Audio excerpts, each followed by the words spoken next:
so deep. Feel it? Hey. Ray, she's stuck. Ray, she's stuck. Easy. No, you guys stuck in my. Baby, give me a hand. Okay. Go ahead. Come here, baby, I got you. Can you get it? Look at me. Yeah. Look at me, trust me. Listen, trust me. Eboni, look at me. You gotta trust me, man. Just freaking trust me. Just trust me. Let's go, Ray. Let's go. Come on. Come on. Good job. Come on. There we go. Ooh, good morning, everyone. Welcome to the show. That was a clip of Beyond the Edge, the new reality competition show streaming on Paramount Plus that features 9 celebrities trading their worlds of luxury to brave the dangerous jungles of Panama, facing off in epic adventures, all in the name of charity. And 2 of the stars, Eboni K and Colton Underwood, are live with us this morning on Inside South Florida. Welcome. Good morning, Jason. Okay, first of all, I have to start by saying that what are you guys doing in the jungles of Panama? Eboni, last fall when I talked to you, you had said, Jay, I'm doing something super life-changing. I can't tell you, but never in a million years would I have suspected that you would be catching fish with your bare hands in the jungles of Panama. How and why? Like, what was the genesis of being on the show? Well, but first of all, shout out to Paulina, who taught me, how to do that. She is such a baddie. It would catch that fish and just gut it and just eat it. It's delicious. Jason, I think we'd be remiss not to share with the audience that we have been friends for about 10, 12 years plus. And yes. so I'm going to actually flip this on you and say, how surprised are you to see your girly girlfriend, Eboni, out in the mud? I was beyond surprised. One, Eboni K. Williams, everyone, type A, girly girl, loves her luxury, loves to have some sort of control over what's happening, but you've completely jettisoned all of that. We see you so real, so vulnerable. Yes, this is not your first foray into reality TV. Of course, you were also thrown to the wolves with the Real Housewives of New York, but this is you stripped down, no glam, at your most visceral. How do you feel?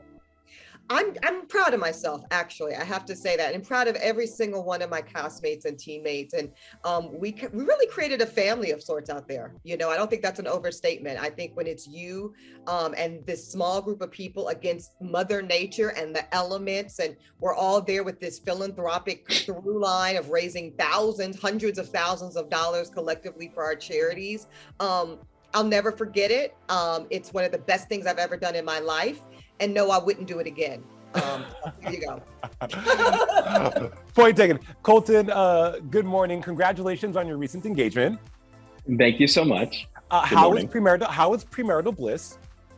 It's great. We're in such a good place, and I mean, we're so happy. I mean, there's been obviously a whirlwind of press around it, and he's not used to that. So we're still figuring out the boundaries of what we're going to allow in and out of our relationship. But I'm the happiest I've ever been, the healthiest I've ever been, and I have an amazing partner in the love of my life. So he's great. Wonderful. Here on Inside South Florida, we celebrate you, and we're so happy for you as well, Colton. I have to say, you have boulders for shoulders in this show, and you are no stranger to competition. When you played in the NFL, what surprised you the most about competing in this type of arena? I think I didn't know how much I was actually really going to apply everything that came from football for me, whether it was, communication, teamwork, strategy, all of these different aspects that, I sort of just compartmentalized and sort of put in a box up in my attic. And it was like, well, I'm never going to be playing football again.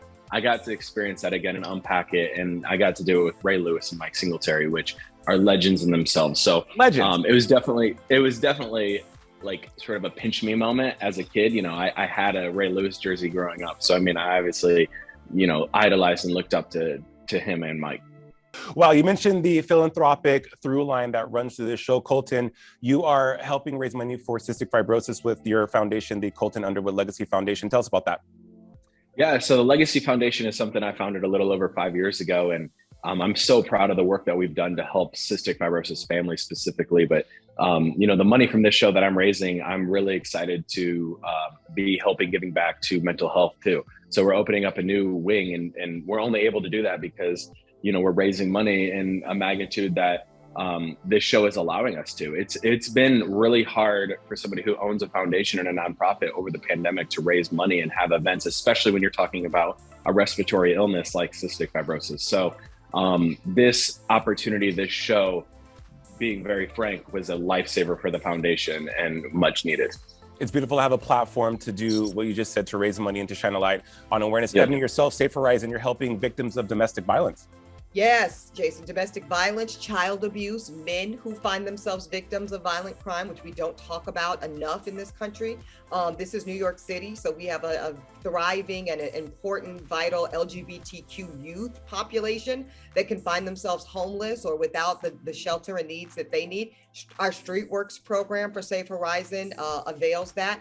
And listen, the money is important. The money is absolutely why we're there. But as Colton says, we have these visible national, international platforms that Beyond the Edge allows us to highlight the works of the charity.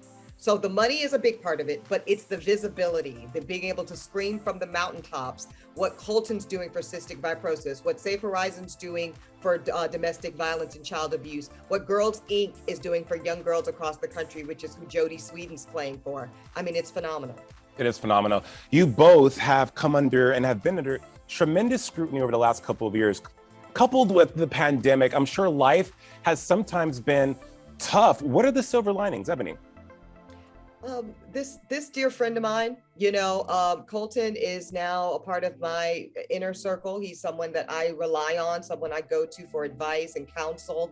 And I don't think I would have met him in any other way. I mean, you're right, Jason. The reality is Colton and I kind of are uniquely positioned with the amount of public scrutiny that our shows have brought to us. And people talk, we've got mutual friends. Oh, I know of Colton, or I might know of Eboni. Nobody can tell me anything about Colton Underwood. I know this man. I know his heart. I know his spirit and his intention. And I'm grateful to Beyond the Edge for that. Colton, yourself? Yeah, I think very similar to what she said is, we got to compare notes and sort of trade secrets of sort of where we come from, what sort of happened in our past and what got us to those points. But, beyond all that, I have an internal piece, and now I have a group of friends who I know are going to have my back and support me. Eboni, Queen of the Jungle, K. Williams, and Colton Tarzan Underwood. I had to, you guys. I'm sorry. I love it. I love it. Jason. So good seeing you. You too. Thank you for being here on Inside South Florida. All the best, you guys.